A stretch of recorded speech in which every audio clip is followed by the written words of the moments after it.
ओम नमो भगवते वासुदेवाय। स्वागत है आप सभी का बरगदेश्वर महादेव मंदिर उन्नाव के इस दिव्य यूट्यूब चैनल पर। आज हम सुनने जा रहे हैं ब्रह्मपुराण का अद्भुत प्रसंग, सामुद्र, ऋषिसत्र आदि तीर्थों की महिमा तथा गौतमी महात्म्य का उपसंहार। अध्याय 67। यदि आप भी ऐसे ही दिव्य पुराण प्रसंगों को सुनना चाहते हैं तो हमारे चैनल बरगदेश्वर महादेव मंदिर उन्नाव को सब्सक्राइब करें। हर दिन शाम 5 बजे हमारे चैनल पर आपको ब्रह्मपुराण कथा सुनने को मिलेगी और धीरे धीरे हम सभी 18 पुराणों की कथाएं आप तक लेकर आएंगे। अगर आपको किसी विशेष पुराण या प्रसंग से जुड़ी जानकारी चाहिए तो कमेंट में जरूर पूछें, हम आपकी जिज्ञासाओं का समाधान अवश्य करेंगे। तो आइए शुरू करते हैं दिव्य कथा। ब्रह्मा जी कहते हैं, नारद, समुद्र तीर्थ सब तीर्थों का फल देने वाला है, उसके स्वरूप का वर्णन करता हूँ, मन लगाकर सुनो। गौतम के विदा करने पर पापनाशिनी गंगा जब तीनों लोकों का उपकार करने के लिए ब्रह्मगिरि से पूर्व समुद्र की ओर चली, तब मार्ग में मैंने उनके जल को लेकर कमंडलू में धारण किया। परमात्मा शिव ने उन्हें मस्तक पर चढ़ाया। वे भगवान विष्णु के चरणों से प्रकट हुई हैं। ब्रह्मर्षि गौतम ने मर्त्यलोक में उनका अवतरण कराया है। वे स्मरण मात्र से सब पापों का नाश करने वाली हैं और गुरु उनकी भी गुरु है। समुद्र ने जब उन्हें अपनी ओर आते देखा तब मन ही मन विचार किया, जो संपूर्ण जगत की वंदनीय और सबकी ईश्वरी हैं, जिन्हें ब्रह्मा तथा शिव आदि देवता भी मस्तक झुकाते हैं, उनके स्वागत में मुझे कुछ दूर आगे तक जाना चाहिए, नहीं तो मेरे धर्म में दोष आएगा। जो अपने घर आते हुए महापुरुष को लेने के लिए मोहवश स्वयं उपस्थित नहीं होता, उस पापी की रक्षा करने वाला दोनों लोकों में कोई नहीं है। यो विचार कर समुद्र मूर्तिमान हो हाथ जोड़े विनीत भाव से गंगा जी के समीप आया और इस प्रकार बोला, देवी, तुम्हारा ये जल जो आकाश पाताल और मर्त्यलोक में फैला हुआ है, मुझ में आकर मिले, इसके लिए मैं कुछ नहीं कहूंगा। मेरे भीतर रत्न, अमृत, पर्वत, राक्षस और असुर रहते हैं, इनको तथा अन्यान्य भयंकर जल जंतुओं को भी मैं धारण करता हूँ। मेरे जल में लक्ष्मी सहित भगवान विष्णु सदा शयन करते हैं। इस चराचर जगत में मेरे लिए कुछ भी असंभव नहीं है।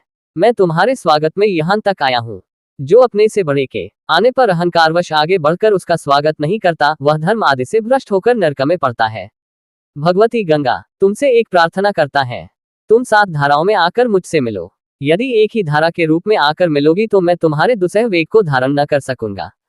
समुद्र का यह वचन सुनकर गौतमी गंगा ने कहा, तुम मेरी यह बात मानो। सप्तर्षियों की जो अरुंधति आदि पत्नियां हैं, उन सबको उनके पतियों सहित ले आओ, तब मैं छोटे रूप में हो जाऊंगी।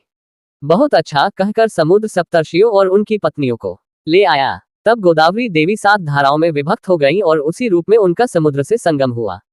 सप्तर्षियों के नाम पर वे सप्तगंगा के नाम से विख्यात हुई। वहां भक्तिपूर्वक जो स्नान, दान, श्रवण, पाठ और स्मरण आदि शुभ कर्म किया जाता है, वह समस्त अभीष्ट वस्तुओं को देने वाला होता है। पाप की हानि, भोग और मोक्ष की प्राप्ति तथा मन की प्रसन्नता के लिए तीनों लोकों में समुद्र तीर्थ से बढ़कर दूसरा कोई तीर्थ नहीं है। समुद्र तीर्थ के अतिरिक्त वहां ऋषिसत्र तीर्थ भी है, जहां 7 ऋषि तपस्या के लिए बैठे थे और जहां भीमेश्वर शिव विराजमान है। वहां का वृतांत इस प्रकार है। 7 ऋषियों ने गंगा को 7 धाराओं में विभक्त किया। सबसे दक्षिण की धारा वासिष्ठी कहलाई, उससे उत्तर वैश्वामित्री, उससे उत्तर वामदेवी, बीच की धारा गौतमी, उससे उत्तर भारद्वाजी, उससे उत्तर आत्रेयी और अंतिम धारा जामदग्नि है। उन सब ऋषियों ने मिलकर वहां बहुत बड़े सत्र का अनुष्ठान किया। इसी बीच में देवताओं का प्रबल शत्रु विश्वरूप वहां आया और ब्रह्मचर्य तथा तपस्या के द्वारा उन ऋषियों को प्रसन्न करके विनयपूर्वक पूछा, मुनिव्रो, यज्ञ अथवा तपस्या जिस उपाय से भी मुझे बलवान पुत्र प्राप्त हो, जिसे देवता भी परास्त न कर सके, वह उपाय बतलाइए। तब परम बुद्धिमान विश्वामित्र ने कहा, तात, कर्म से नाना प्रकार के फल प्राप्त होते हैं। 3 कारणों में कर्म ही पहला कारण है, दूसरा कारण कर्ता है तथा तीसरे कारण के अंतर्गत उपादान और बीज आदि अन्य उपकरण है। उपादान और बीज को विद्वानों ने कर्म नहीं माना है। जहां बहुत से कारण उपस्थित हो, वहां कर्म ही प्रधान कारण सिद्ध होता है, क्योंकि कर्म करने से फल की सिद्धि देखी जाती है और न करने से नहीं। अतः फल की सिद्धि कर्म के ही अधीन है। कर्म भी 2 प्रकार के जानने चाहिए, क्रियमान और कृत। क्रियमान कर्म का जो जो साधन है, वह कर्तव्य बताया गया है। विद्वान पुरुष कर्म करते हुए जो जो भावना करता है, उसके अनुरूप ही फल की सिद्धि होती है। यदि बिना भावना के विधिपूर्वक कर्म का अनुष्ठान करता है तो उसे अन्य प्रकार का फल मिलता है, किंतु भावना करने पर संपूर्ण फल उस भावना के अनुरूप ही होता है। अतः तप, व्रत, दान, जप और यज्ञ आदि क्रियाएं कर्म के अनुरूप भाव होने से ही अभीष्ट फल देती हैं। भाव भी 3 प्रकार का जानना चाहिए, सात्विक, राजस और तामस। जिस भावना के अनुरूप कर्म ने होगा, वैसा ही फल मिलेगा। अतः फल की प्राप्ति कर्म के अनुसार और भावना के अनुरूप भी होती है। इसलिए कर्मों की स्थिति विचित्र है, यो समझकर विद्वान पुरुष को अपनी इच्छा के अनुकूल भाव भी बनाना चाहिए। फिर उसके अनुरूप कर्म भी बर करना चाहिए। फल देने वाला भी जब फल न चाहने वालों को फल देने में प्रवृत्त होता है, तब वह उसके कर्म और भावना के अनुसार ही फल देता बप्त है। कर्म धर्म अर्थ काम और मोक्ष चारों वह पुरुषार्थों का कारण है। यदि निष्काम भाव से कर्म हो तो वह मुक्तिदायक होता है, और सकाम भाव से होने पर वही बंधन का कारण बन जाता है। अपने भाव के अनुसार ही कर्म बनता है तथा वही इस लोक और परलोक में भांति भांति के फल देता है। भाव के अनुकूल कर्म होता और तदनुसार भोग मिलता है, अतः भाव सबसे बढ़कर है। तुम भी भाव के अनुसार कर्म करो, फिर जो चाहोगे प्राप्त कर लोगे। बुद्धिमान विश्वामित्र मुनि का कथन सुनकर विश्वरूप ने तामस भाव का आश्रय ले दीर्घकाल तक तपस्या की। प्रधान ऋषियों के मना करने पर भी उसने अपने क्रोध के अनुरूप देवताओं के लिए भयंकर कार्य किया। भयंकर कुंड खोदकर उसमें भयानक अग्निदेव को प्रज्वलित किया और उसी में बैठकर मन ही मन अत्यंत भयंकर रौद्र पुरुष का आत्मरूप से चिंतन किया। उसे इस प्रकार तपस्या करते देख आकाशवाणी हुई, भीमस्वरूप जगदीश्वर शिव की महिमा को कौन जानता है। वे संपूर्ण जगत की सृष्टि करते हैं तो भी उसकी आसक्ति से लिप्त नहीं होते। यो कहकर आकाशवाणी मौन हो गई। मुनीश्वरगण भगवान भीमेश्वर को नमस्कार करके अपने अपने आश्रम को चले गए। विश्वरूप महाभीम अत्यंत भयंकर था। उसके कर्म भी भयंकर थे। उसकी आकृति भी बड़ी भयानक थी। उसके हृदय का भाव भी भयंकर ही था। उसने भीमस्वरूप भगवान रुद्र का ध्यान करके अग्नि में अपनी आहुति दे दी। तब से उसके द्वारा आराधित भगवान शंकर भीमेश्वर कहलाते हैं। वहां किया हुआ स्नान और दान निस्संदेह मोक्ष देने वाला होता है। जो सदा भक्तिपूर्वक इस प्रसंग का पाठ और श्रवण करता है तथा देवताओं के स्वामी भीमस्वरूप भगवान शिव को प्रणाम करता है, उसे भगवान शिव अपने सर्वपापापहारी चरणों की शरण में लेकर मुक्ति प्रदान करते हैं। यो तो भगवती गोदावरी सर्वत्र और सदा ही संपूर्ण पापराशि का विनाश करने वाली तथा परम पुरुषार्थ मोक्ष देने वाली हैं, तथापि जहां वे समुद्र में मिली हैं, वहां उनका महात्म्य विशेष रूप से बढ़ा हुआ है। जो पुण्यात्मा प्राणी गोदावरी सागर संगम में स्नान कर लेता है, वह अपने पूर्वजों का दुसह नरक से उद्धार करके स्वयं भी भगवान शिव के धाम में जाता है। जो वेदांत द्वारा जानने योग्य तथा सबका उपास्य है, साक्षात वह ब्रह्म ही भीमेश्वर के रूप में प्रकट है। भीमेश्वर का दर्शन कर लेने पर जीव फिर भयंकर दुख देने वाले संसार में नहीं प्रवेश करते। देवताओं की भी वंदनीय गंगा जब समुद्र में मिली, तब संपूर्ण देवता और मुनि उनके पीछे पीछे स्तुति करते हुए गए। वशिष्ठ, जाबाली, याज्ञवल्क्य, क्रतु, अंगिरा, दक्ष, मरीचि, अन्यान्य वैष्णवगण, शातातप, शौनक, देवरात, भृगु, अग्निवेश, अत्रि, मरीचि, मनु, गौतम, कौशिक, तुम्बुरु, पर्वत, अगस्त्य, मार्कंडेय, पिप्पल, गालव, योगीजन, वामदेव, आंगिरस तथा भार्गव, ये समस्त पुराणवेता महर्षि प्रसन्नचित्त से वैदिक मंत्रों द्वारा देवी गोदावरी की स्तुति करते थे। गोदावरी को समुद्र में मिली हुई देख भगवान शिव और विष्णु ने भी मुनियों को प्रत्यक्ष दर्शन दिया। देवताओं और पितरों ने भी सबकी पीड़ा दूर करने वाले उन दोनों देवताओं का दर्शन और स्तवन किया। आदित्य, वासु, रुद्र, मरुद्रन, लोकपाल ये सब हाथ जोड़कर भगवान शिव और विष्णु की स्तुति करते थे।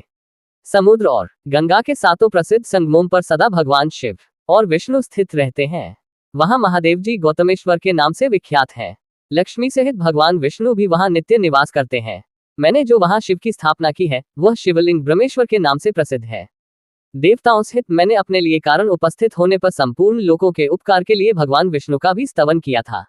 वे विष्णु वहां चक्रपाणि के नाम से विख्यात हैं। वहीं इंद्रतीर्थ भी है और उसी को हयग्रीव तीर्थ भी कहते हैं। वहां सोमतीर्थ भी है, जहां भगवान शिव सोमेश्वर के नाम से प्रसिद्ध है। एक समय इंद्र ने बड़े बड़े यज्ञों द्वारा मेरी आराधना करके मेरे प्रसाद से अपना मनोरथ सिद्ध किया था। तब से मैं भी वहीं सब लोगों का उपकार करने के लिए रहता हूँ। विष्णु और शिव तो वहां है ही। अग्नि ने जहां यज्ञ किया, वह स्थान आग्नेय तीर्थ के नाम से प्रसिद्ध है। तदनंतर आदित्य तीर्थ है, जहां वेद में आदित्य प्रतिदिन मध्याह्न काल में दूसरा रूप धारण करके मेरा, शिव का तथा विष्णु का दर्शन एवं उपासना करने के लिए आते हैं। वहां मध्याह्न काल में सब लोग वंदनीय हैं, क्योंकि न मालूम सूर्य वहां किस रूप में आ जाए। उसके सिवा पर्वतश्रेष्ठ इंद्रगोप का एक दूसरा तीर्थ भी है।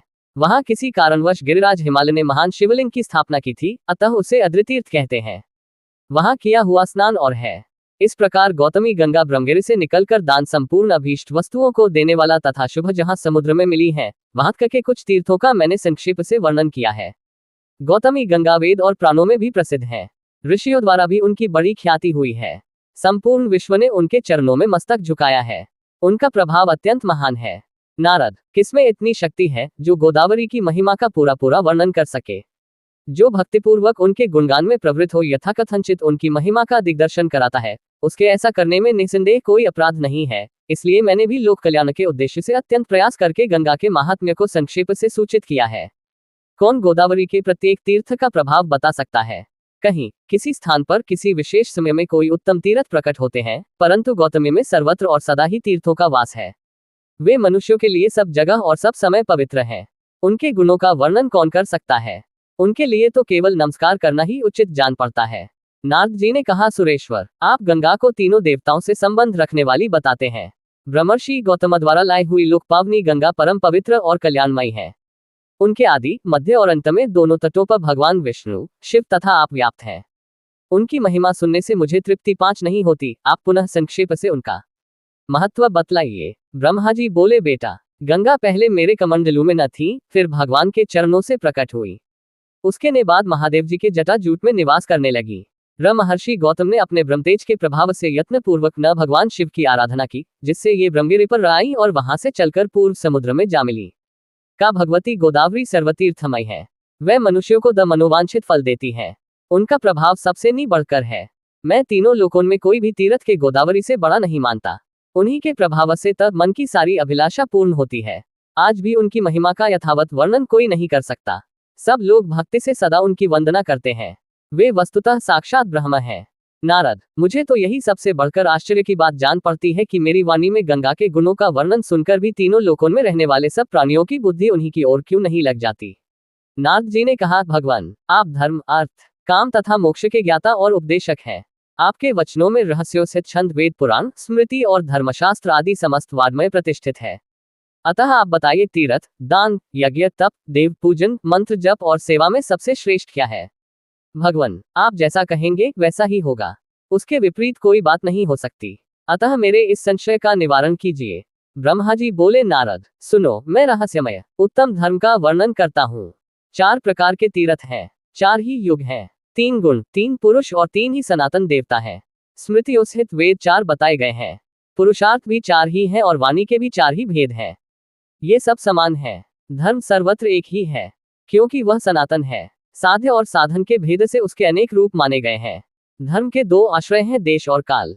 काल के आश्रित जो धर्म है वह सदा घटता बढ़ता रहता है। युगों के अनुसार उसमें एक एक चरण की न्यूनता होती जाती है। कालाश्रित धर्म भी देश में सदा प्रतिष्ठित रहता है। युगों का क्षय होने पर भी देशाश्रित धर्म की हानि नहीं होती।